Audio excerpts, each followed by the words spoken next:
Hello everyone, welcome to our channel education hotspot. So अपने IGNOU MA sociology की series में जो नेक्स्ट टॉपिक हम लोग लेने वाले हैं वो है आपका MPS 3, that is India democracy and development का टॉपिक। ये जो पर्टिकुलर एग्ज़ाम है आपका 23 अगस्त को आपका इसका एग्ज़ाम है। कुछ वीडियोज़ अवेलेबल हैं विद नोट्स, तो वहाँ आप देख सकते हैं। यहाँ पे मैं आप लोगों को डायरेक्ट बुक से कुछ चीज़ें यहाँ पे बता रही हूँ, क्योंकि अभी रिटन फॉर्म में नोट्स बनाने में हो क्या रहा है कि टाइम बहुत ज़्यादा लग रहा है। अब नोट्स भी प्रॉपर ना मिल पाए, कंटेंट भी ना जा पाए और आप लोग रिवाइज भी ना कर पाओ, तो उसका कोई बेनिफिट नहीं है। तो मैं समझा रही हूँ, कुछ पॉइंट यहाँ पे मेंशन कर रही हूँ, आप लोग यहाँ से अपने पास लिख सकते हैं और लर्न कर सकते हैं। बिकॉज ऐसा ना हो कि मेरी वजह से मैं नोट्स ना बना पाऊँ, कंटेंट ज़्यादा प्रिपेयर ना कर पाऊँ और आप लोगों तक कम कंटेंट पहुँचे और आपके कंसेप्ट ज़्यादा क्लियर ना हो। तो आप लोग मुझे इस वीडियो के बाद कमेंट करके बताएंगे if this way is better. अगर ये तरीका बेटर है तो मैं अभी के लिए आपको इसी तरीके से प्रिपेयर कराती हूँ। अगले एग्ज़ाम के लिए ऐसा नहीं है कि सब एग्ज़ाम में ऐसा होगा, अगले एग्ज़ाम के लिए मैं नोट्स बना लूँगी आप लोगों के लिए। बट अभी एक टाइम कम है ना, तो ऐसा ना हो कि एक या दो ही क्वेश्चन रह जाएं, क्योंकि आप लोग का ये है कि ज़्यादा टॉपिक हम लोग कवर कर पाएँ। Okay, so this is again a simple topic, that is economic reform and globalisation की बात की गई है।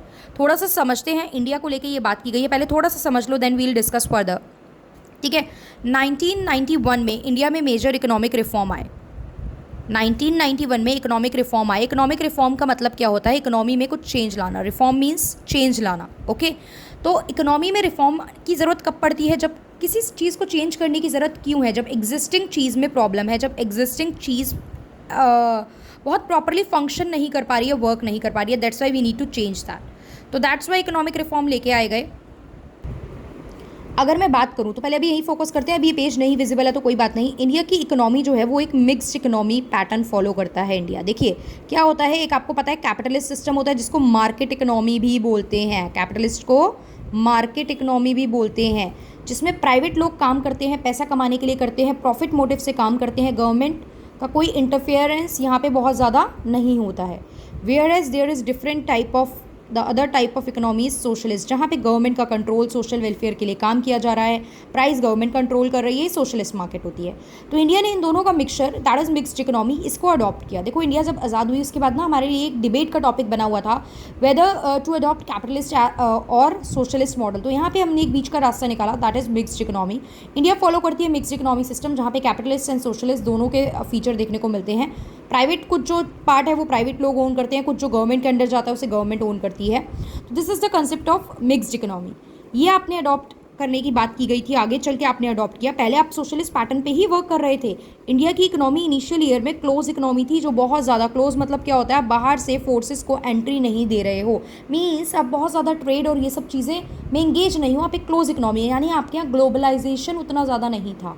बाद में 1991 के रिफॉर्म के थ्रू आपने अपनी इकोनॉमी को ओपन इकोनॉमी में कन्वर्ट करा। आपको ज़रूरत क्यों थी यहाँ पे रिफॉर्म लाने की? उस टाइम पे बजी हुई थी इकोनॉमी की बैंड, बहुत बुरी हालत थी हमारी इकोनॉमी की। आपकी इकोनॉमी में क्या क्या चीज़ें की प्रॉब्लम चल रही थी? बजट डेफिसिट चल रहा था भाई। सरकार के खर्चे जो थे वो सरकार की इनकम से बहुत ज़्यादा थे। आपका जो BOP है वो नेगेटिव, वो भी डेफिसिट में था। Balance of payment, balance of payment क्या होता है? Difference between the export and import. तो आप एक्सपोर्ट तो बहुत, मतलब आप बाहर से क्या कर रहे हो, इम्पोर्ट बहुत ज़्यादा कर रहे हो और एक्सपोर्ट कर नहीं पा रहे हो। तो एक्सपोर्ट ज़्यादा थे इम्पोर्ट से, ये भी BOP को एडवर्स क्रिएट करता है। फॉरेन एक्सचेंज रिजर्व आपके पास बहुत कम था। आई होप चीज़ें विजिबल हैं, बहुत ज़्यादा प्रॉब्लम नहीं हो रही है समझने में। इन केस इस तरीके से कोई भी प्रॉब्लम है तो आप मुझे कमेंट करेंगे, so that I will plan next video के लिए क्या करना है। फॉरेन एक्सचेंज रिजर्व बहुत कम था, तो इस समय पे रिफॉर्म्स में प्रॉब्लम थी। ट्रेड नहीं था, बजट डेफिसिट था, BOP आपका एडवर्स चल रहा था, अलग अलग प्रॉब्लम इस टाइम पर देखने को मिल रही थी। तो यहाँ पे जो था इकोनॉमी में चेंजेस लाने की बहुत ज़्यादा ज़रूरत थी। तो 5 ईयर प्लान आते थे 1951 से। आपका 5 ईयर प्लान का कंसेप्ट जो था वो स्टार्ट हो गया था 1951 से। प्लानिंग कमीशन इस्टेब्लिश की गई, जो हर 5 साल के कुछ टारगेट सेट करती थी। आपको अचीव क्या करना था? कुछ लॉन्ग टर्म गोल अचीव करने थे। लॉन्ग टर्म गोल अचीव करने थे। आपके लॉन्ग टर्म गोल क्या क्या थे? लॉन्ग टर्म गोल था मॉडर्नाइजेशन। लॉन्ग टर्म गोल था प्रोडक्शन, प्रोडक्टिविटी बढ़ानी है आपको। लॉन्ग टर्म गोल था सेल्फ रिलायंस, कि आपको आत्मनिर्भर बनना है, सेल्फ रिलायंस पे फोकस करना था। लॉन्ग टर्म गोल था इक्विटी, इक्विटी मेंटेन रहे, इस पे फोकस करना है। इसके लिए आपको कुछ शॉर्ट टर्म गोल बनाने पड़ते थे, वो शॉर्ट टर्म गोल बोले जाते थे 5 ईयर प्लान्स। फिर इकोनॉमिक डेवलपमेंट ऑफ इंडिया की बात की जाए तो ब्रिटिश जो रूल था उस टाइम पे क्या बोला जाता था? इंडिया रिच कंट्री ज़रूर है, लेकिन यहाँ के जो हैबिटेंट हैं, जो लोग हैं, वो पुअर हैं। ठीक है, ये ब्रिटिश रूल तक ये चीज़ें मानी जाती थी। इकोनॉमिक डेवलपमेंट बहुत कम हुई।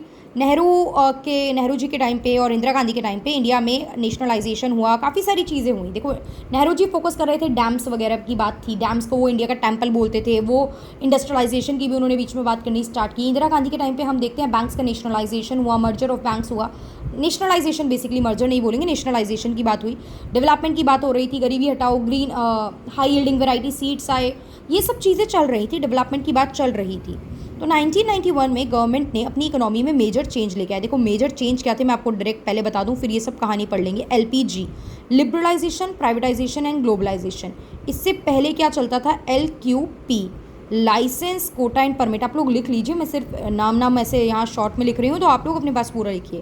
पहले लाइसेंस चाहिए होता था, अगर आपको कोई भी काम स्टार्ट करना है, you need to take the licence, आपको लाइसेंस लेना पड़ेगा। Without licence you can not start up any business. तो इस वजह से लोग बिजनेस में जाते ही नहीं थे, लोगों को लगता था कौन सरदर्दी करे, पेपर वर्क करे, ये करो, फॉर्मेलिटी ये वो, सीधा सीधा जो कर रहे हैं एग्रीकल्चर कर रहे हैं वही करते रहते हैं, जहाँ काम कर रहे हैं वही करते रहते हैं। तो 1991 में इसको हटाया गया और इसकी जगह क्या लाया गया? लिबरलाइजेशन लाया गया। Liberalisation means you are liberal to do the trade. आपको कोई लाइसेंस पेपर वर्क की बहुत ज़्यादा ज़रूरत नहीं है। कुछ इंडस्ट्री छोड़ी गई, ड्रग्स की, फार्मा की, न्यूक्लियर एक्सप्लोजन वगैरह की, ये सब। कोटा प्राइवेट के लिए रिजर्व थी सारी, गवर्नमेंट पब्लिक सेक्टर के लिए रिजर्व थी चीज़ें, प्राइवेट लोगों को एंट्री नहीं मिलती थी, प्राइवेट को एंट्री नहीं है, कंपटीशन नहीं है, काम पुअर परफॉर्मेंस था, पब्लिक सेक्टर जो थे वो रिजल्ट उतना अच्छा नहीं दे रहे थे, उनका प्रोडक्शन, प्रोडक्टिविटी, प्रॉफिट, जीडीपी में कॉन्ट्रीब्यूशन सब बहुत कम था। दैट्स वाई लाया गया प्राइवेटाइजेशन, मार्केट को कर दिया गया open, private people can come enter into the market, अगर बेसिक फॉर्मेलिटी, पेपर वर्क, पैसे वगैरह हैं तो then they can start their venture, और वो खुद भी कमाएंगे, ऑब्वियस बात है, लेकिन जॉब भी तो देंगे, इकोनॉमी में डेवलपमेंट में कंट्रीब्यूट भी तो करेंगे। देन परमिट, अगर आपको ट्रेड करना है तो आपको परमिट लेना पड़ता था। Every time you need to take the permission, आपको परमिशन लेना पड़ता था। देखो गैट होता था एक concept, GATT is general agreement on trade and tariff. अगर आपको ट्रेड करना है तो आपको ये एग्रीमेंट साइन करना पड़ता था ना। बट 1995 में आफ्टर एलपीजी इसको गैट को बदल के भी एक ऑर्गेनाइजेशन सेटअप कर दी, WTO, वर्ल्ड ट्रेड ऑर्गेनाइजेशन। इस ऑर्गेनाइजेशन में जितने भी मेंबर होते थे वो बैठते थे, वो आपस में ट्रेड रिलेटेड अपनी ट्रीटी करेंगे, भाई हमें ट्रेड करना है, डिस्प्यूट हो गया कोई कंट्री में ट्रेड को लेके तो वो सब यहाँ पे रिजॉल्व होगा। तो दिस इज़ अबाउट WTO। अब ये था क्या जो 1991 के रिफॉर्म थे? पहला तो आपको balance the aggregate demand and supply by reducing the mounting budget deficit of the central government. पढ़ने में कितना डिफिकल्ट सा लगा ना ये, बट सिंपल सी बात बोल रहा है, एग्रीगेट डिमांड को सप्लाई के बराबर कर दो। डिमांड सप्लाई के बराबर होगी तो इकोनॉमी यानी आपकी जो इनकम है वो इक्विलिब्रियम में रहेगा। और क्या करो, बजट डेफिसिट को कम करो। जो सरकार के खर्चे बहुत ज़्यादा, इनकम कम हो गई है तो सरकार की इनकम भी तो होनी चाहिए। दूसरा, आप इकोनॉमी को रीस्ट्रक्चर करो। क्यों? क्योंकि आपको इंडियन इंडस्ट्री को इंटरनेशनली कॉम्पिटिटिव बनाना है। तो प्राइवेटाइजेशन हुआ था ना, प्राइवेटाइजेशन हुआ, आप इंडस्ट्रियलाइजेशन करो, फॉरेन ट्रेड पॉलिसी लेके आओ, ये सब काम करो। Thirdly, globalisation of the Indian economy, globalise करो इंडियन इकोनॉमी को। क्यों, कैसे होगा ग्लोबलाइज? ग्लोबलाइजेशन का मतलब होता है integrating the economy with the world economy, अपनी देश की अर्थव्यवस्था को बाकी देशों की अर्थव्यवस्था से जोड़े रखना, जोड़ना, ट्रेड करना। और ट्रेड कब होगा? जब रिस्ट्रिक्शन कम होंगी, रूल्स थोड़े जो है फ्री रहेंगे। तो कस्टम टैरिफ को रिड्यूस करना, free flow of foreign capital, service sector को ओपन करना फॉरेन कैपिटल के लिए, इंडियन रुपये की जो वैल्यू है वो डीवैल्यू की बात करना, convertibility, partial and full convertibility of rupee हो जाना, ये सब चीज़ें कुछ थी जो उस समय पे एग्जिस्ट कर रही थी। तो आप पहले नीड बता दोगे इसके। देखो अगर इकोनॉमिक रिफॉर्म आते हैं तो डिटेल में you need to explain the reform ना, एलपीजी के बारे में आपको बताना है ना। तो पहले आप बताओगे एलपीजी की ज़रूरत क्यों पड़ी, these all are the reason. पहले बैकग्राउंड सेट करोगे, इंडियन इकोनॉमी इस टाइम पे ये थी, बाद में चीज़ें ये हुई, ज़रूरत थी रिफॉर्म्स की, फिर रिफॉर्म्स क्या आए, एलपीजी क्या क्या बात की गई, और एलपीजी को एक्सप्लेन करोगे, हेडिंग डालोगे, liberalisation explain, privatisation explain, globalisation explain. आप एलपीजी लिख के एजुकेशन हॉटस्पॉट डाल के सर्च भी करोगे ना तो आपको एलपीजी पे कंटेंट मिल जाएगा। यार क्या हो रहा है ना, मैं सब कुछ सर्च करके ढूंढ के नोट्स दूंगी। मैंने आपको पहले बताया नोट्स रजिस्टर पुराने वाले अभी मेरे पास अवेलेबल नहीं है, तो मैं आपको दोबारा से PDF नहीं भेज सकती हूँ। तो आप जो वीडियो देखेंगे उसी में देख सकते हैं। आप सीधा डालिए एलपीजी एजुकेशन हॉटस्पॉट, आपको वीडियो मिल जाएगी और आप वहाँ से और कंटेंट पिक कर लीजिए इसके बारे में। ठीक है, तो आई होप ये कंसेप्ट क्लियर हुआ होगा। इसमें कोई डाउट है देन यू कैन आस्क। इससे रिलेटेड और भी छोटे छोटे जो कंसेप्ट होंगे हम लोग कवर करेंगे। आपको एक बैकग्राउंड स्ट्रक्चर सेट कर दिया कि आप कैसे क्या प्रोसीड कर सकते हैं, क्या लिख सकते हैं और क्या क्या चीज़ें एक्सप्लेन करने के लिए हैं। ठीक है, तो ये चीज़ लिखेंगे। और फ़ायदे अगर देखा जाए तो बेनिफिट हुआ था, येस। इसके बाद जो देखा जाए एडवांटेजेस की बात की जाए, बजट डेफिसिट कंट्रोल में आ गया था, BOP भी जो था वो एडवर्स से पॉजिटिव में आ गया था, फॉरेन एक्सचेंज रिजर्व भी हमारा बढ़ने लगा था, थोड़ा बहुत सेल्फ रिलायंस कंप्लीटली नहीं बोलेंगे बट देख सकते हैं इंडस्ट्रियलाइजेशन हुआ, कंपटीशन की वजह से परफॉर्मेंस अच्छी हुई। पब्लिक सेक्टर अंडरटेकिंग जो परफॉर्मेंस, देखो इसमें एक और पॉइंट है, क्यों आए थे ये? पुअर परफॉर्मेंस थी पीएसयू की, पब्लिक सेक्टर अंडरटेकिंग जो थी वो अच्छा परफॉर्म नहीं कर रही थी, दैट्स वाई तो प्राइवेटाइजेशन लाया गया। सो ये भी परफॉर्मेंस इंप्रूव हुई, जीडीपी में जो कंट्रीब्यूशन था वो भी थोड़ा ज़्यादा देखने को मिला हमें comparatively. Okay, so this is about the economic reform and globalisation concept. Globalisation सिर्फ एक चीज़ का नहीं होता, सिर्फ ट्रेड में ग्लोबलाइजेशन नहीं होता। ग्लोबलाइजेशन ट्रेड का भी होता है, ग्लोबलाइजेशन कल्चर का भी होता है, ग्लोबलाइजेशन एजुकेशन का भी होता है, ग्लोबलाइजेशन मल्टी डायमेंशनल होता है। ग्लोबलाइजेशन से मॉडर्नाइजेशन, इंडस्ट्रियलाइजेशन, ये सब चीज़ें कनेक्टेड हैं और ये सब उसी से देखने को मिलती हैं, मतलब प्रमोट करती हैं उस चीज़ को। अब क्वेश्चन किस वे में पूछेगा तो हम डिफरेंट क्वेश्चन भी देख लेंगे, किस वे में क्वेश्चन पूछे गए हैं तो आपको किस अकॉर्डिंग आंसर करना है। ये एक बेसिक फ्रेमवर्क आपके माइंड में सेट करा गया था।